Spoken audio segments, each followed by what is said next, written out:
Breaking news में बड़ी खबर आपको बता दें, मदरसे में कट्टरपंथ फैलाने की साजिश रचने वाले ब्रिटिश मौलाना पर अब गाज गिरती जा रही है। उनके 17 बैंक खातों को सीज कर दिया गया है और यूपी में उनकी अवैध संपत्तियां भी खंगाली जा रही है, जिस पर बुलडोजर चलने की आशंका भी जताई जा रही है। इस मामले में ज्यादा अपडेट के साथ मेरे साथ जुड़ रहे हैं मेरे सहयोगी हर्ष भारद्वाज जी। सर, अब ब्रिटिश मौलाना बुरी तरीके से फंस चुका है। बिल्कुल, देखिए शमशुल हुदा जिसने बेहुदगी हरकत की और कहीं ना कहीं कट्टरपंथ को बढ़ावा दिया मदरसों से, अब उस पर गाज गिरती हुई नजर आ रही है। हालांकि ब्रिटिश नागरिकता उसके पास है, लेकिन वो किस तरीके से भारत में कट्टरपंथ को फैलाना चाहता था, पाकिस्तान और अन्य जगहों पर से जो विदेशी फंडिंग ले रहा था, जैसे इसका खुलासा हुआ है, अब बड़ी तेजी से कार्रवाई हुई है उत्तर प्रदेश में और 17 बैंक खाते सीज हुए हैं। हालांकि वो बैंक खाते उसकी पत्नी के नाम पर थे, उसके बेटे के नाम पर थे और ये कहा जा रहा है कि जल्द ही उसके बेटे को भी पकड़ा जा सकता है और पुलिस के डंडे उस पर बरस सकते हैं, क्योंकि हमने देखा है कि कैसे मदरसों में कट्टरपंथ को तो फैलाया ही जाता था, लेकिन जिहाद की ट्रेनिंग दी जाती थी और आगे आने वाले समय में किस तरीके से भारत को दहलाना है उस बारे में भी कहीं ना कहीं लोगों को पढ़ाया जाता था। और ये सब कौन कर रहा था? ये सब हमारे जो दुश्मन देश हैं वो कहीं ना कहीं करने की कोशिश कर रहे थे और किसके जरिए कर रहे थे? शमशुल हुदा के जरिए, जो कि ब्रिटिश मौलाना है। हालांकि आपने देखा है इससे पहले भी जब उत्तर प्रदेश में कई जगहों पर दंगे फैलाने की कोशिश की गई है तो हमने पाया है कि कैसे विदेशी फंडिंग इसमें की जाती है और कहीं ना कहीं ऐसी गतिविधियां की जाती है ताकि भारत में उत्पात मचे और भारत को दहलाने की साजिश हर बार की जाती रही है। लेकिन जब से योगी सरकार उत्तर प्रदेश के अंदर आई है, जब से हमने देखा है कि पूरी निगरानी की जाती है, पूरी सतर्कता बरती जाती है, चाहे फिर बॉर्डर एरिया पर हो या फिर अलग अलग इलाकों में, चाहे फिर बात उन मौलानाओं की करे जो देश के अंदर हैं, जो कट्टरपंथ को फैलाते हैं, या फिर विदेश में बैठ के जो कट्टरपंथ को फैला रहे हैं, उस पर कहीं ना कहीं गाज गिरती हुई नजर आती है। अब सवाल यह है कि क्या उसकी अवैध संपत्तियों पर बुलडोजर भी गरजेगा?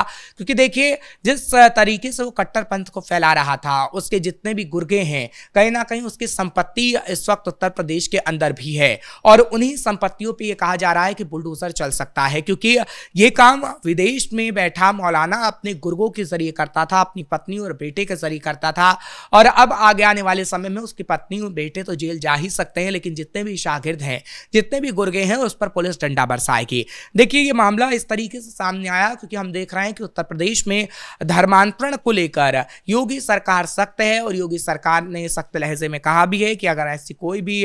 खबर सामने आती है या फिर ऐसे मामले सामने आते हैं, उस पर पुलिस सख्त से सख्त कार्रवाई करे। इससे पहले आपने देखा छांगुर का किस तरीके से मामला सामने आया और छांगुर अब तक पुलिस की गिरफ्त में है, साथ ही साथ उसके कई गुर्गों पर शिकंजा कस चुका है, बुलडोजर कहीं ना कहीं चल चुका है और अभी कहा जा रहा है कि जो अवैध संपत्तियां हैं उनकी वहां पर गरीबों को आवास भी दिए जाएंगे, जैसे माफियाओं की संपत्ति पर बुलडोजर चलाकर वहां पे गरीबों को आवास दिए गए हैं। तो ऐसे मौलानाओं पर गाज गिरती हुई उत्तर प्रदेश में नजर आ रही है और आगे भी हम देखेंगे कि ऐसे मौलानाओं पर गाज गिर सकती है, क्योंकि अभी और मौलानाओं को पकड़ा जा रहा है। बिल्कुल, योगी सरकार का साफ कहना है कि ऐसे कट्टरपंथियों को जो कट्टरपंथ फैलाने की कोशिश करेंगे उनको बख्शा नहीं जाएगा, चाहे उनकी अवैध संपत्ति से रिलेटेड मामला हो या फिर एनकाउंटर एक्शन हो, सभी चीजों की कार्रवाई जो है उन लोगों पर की जाएगी। देखिए आगे आने वाले समय में आप ये कह सकती हैं कि एनकाउंटर भी हो सकता है, क्योंकि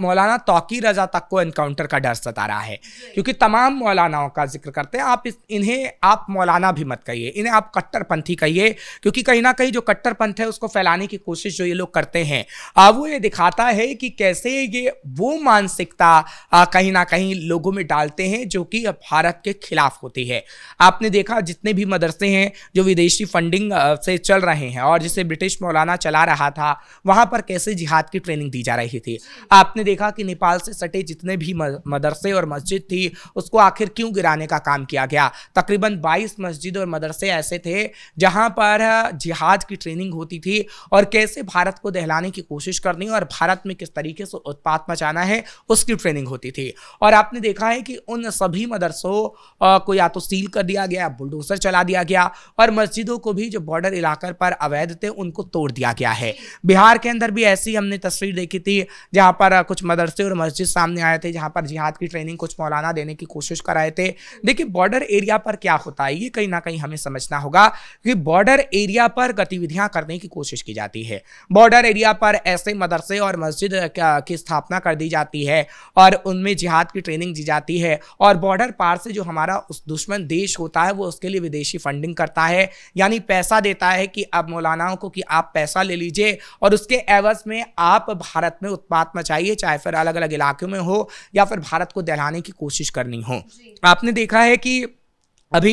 कई वेबसाइट पर भी नजर रखी जा रही है, सोशल मीडिया पर नजर रखी जा रही है, क्योंकि जो हमारे देश के उस पार दुश्मन देश है वो सोशल मीडिया के जरिए भी लोगों को बरगलाने का काम कर रहा है और लोगों को भड़काने का काम कर रहा है। अपने यहाँ आप देखती हैं कि जब वो आतंकियों की भर्ती करता है तो उसका इस्तेमाल भी सोशल मीडिया के जरिए करता है, और जो कुछ कट्टरपंथी लोग हैं उनमें वो ऐसी मानसिकता फैलाता है, क्योंकि देखिए वो धर्म के नाम से उसे जोड़ता है कि आप मुसलमान हैं, मैं भी मुसलमान हूँ और आपको कहीं कहीं जिहाद फैलाना होगा। ऐसी बातें सोशल मीडिया पे की जाती है, क्योंकि कुछ वारदातें ऐसी हैं जो उत्तर प्रदेश में पिछले दिनों सामने आई हैं और उसी के आधार पर हम ये बात कह रहे हैं। लेकिन जो ब्रिटिश मौलाना शमशुल हुदा है इस पर तगड़ी कार्रवाई आगे आने वाले समय में होगी, और आप देखिएगा क्योंकि खिलाफ एफआईआर तो हो गई है उसके, और उसके शागिर्दों को अभी उत्तर प्रदेश से पकड़ा तो जा रहा है, लेकिन तकरीबन 231 मौलाना ऐसे हैं जो उसके संपर्क में थे, यानी कि उसके करीबियों पर भी अब गाज गिननी तय है और देखा जाएगा कि किस तरीके से एक के बाद एक को झड़ पकड़ किया जाता है। बिल्कुल। देखिए 231 की बात करते हैं तो 231 मौलानाओं को पकड़ने के लिए पुलिस अभी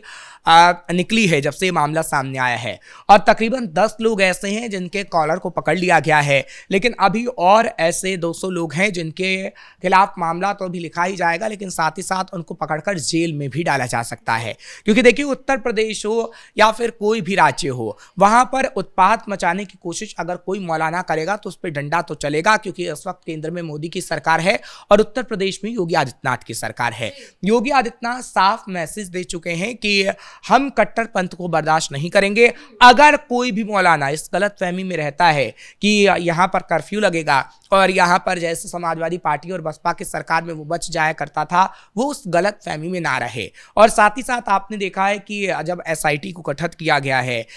तो आप देख सकते हैं कि कैसे आगे आने वाले समय में कनेक्शन की जांच होगी कि कहीं किसी आतंकी कनेक्शन तो नहीं है इनका, क्योंकि देखिए विदेशी फंडिंग से दुश्मन देश तो फंडिंग करता ही है, लेकिन अगर आतंकी कनेक्शन पाया जाता है तो आप देखेंगे कि और भी वो उम्र कैद तो होगी, लेकिन उससे उगलवाने की कोशिश की जाएगी कि आपका लिंक आखिर कहां है, आपका लिंक किसी ऐसे आतंकवादी गुट के साथ तो नहीं है जो कहीं ना कहीं भारत को दहलाने की कोशिश करता तो था, लेकिन अभी और वो जिहादियों की भर्ती कर रहा है भारत के खिलाफ। क्योंकि देखिए जब भी ऐसे मामले सामने आते हैं तो ये सुरक्षा से जुड़े होते हैं, और सुरक्षा से जुड़ा मामला कहीं ना कहीं आप ये कह सकते हैं कि उसमें सतर्कता बरतनी होती है, क्योंकि ये मामला होता है पूरे भारत से जुड़ा हुआ, सिर्फ उत्तर प्रदेश से जुड़ा हुआ मामला नहीं है। जब ऐसे मौलाना के मामले सामने आते हैं और ये कट्टरपंथ को हवा देते हैं, तो जिहाद की ट्रेनिंग देते हैं, तो ये भारत के खिलाफ जिहाद की ट्रेनिंग देते हैं, ना कि एक प्रदेश के खिलाफ। क्योंकि भारत के अंदर हमने देखा है कि अलग अलग इलाकों में, आप केरल चले जाइए, आप चाहे फिर उत्तर प्रदेश का तो हम जिक्र ही कर रहे हैं, आप बिहार चले जाइए, वहां पर कुछ मौलाना ऐसे पकड़े गए हैं जिनका सीधा संबंध पाकिस्तान से होता है। और इन मौलानाओं को सख्त चेतावनी योगी आदित्यनाथ ने दे दी है, और उनका सीधा कहना है कि अगर ऐसी कोई भी कट्टरपंथी गतिविधि सामने आएगी तो उनको सीधा उनका टिकट जो है जहन्नुम का काटा जाएगा। बिल्कुल। देखिए जहन्नुम का टिकट तो कट ही रहा है, साथ ही साथ पुलिस की यहाँ तारीफ करनी होगी कि पुलिस ऐसे मामलों को खंगाल रही है। आखिर क्यों छांगुर इतने सालों तक उत्तर प्रदेश में पनपता रहा, आखिर कैसे ब्रिटिश मौलाना ने ब्रिटिश में बैठे ब्रिटिश जो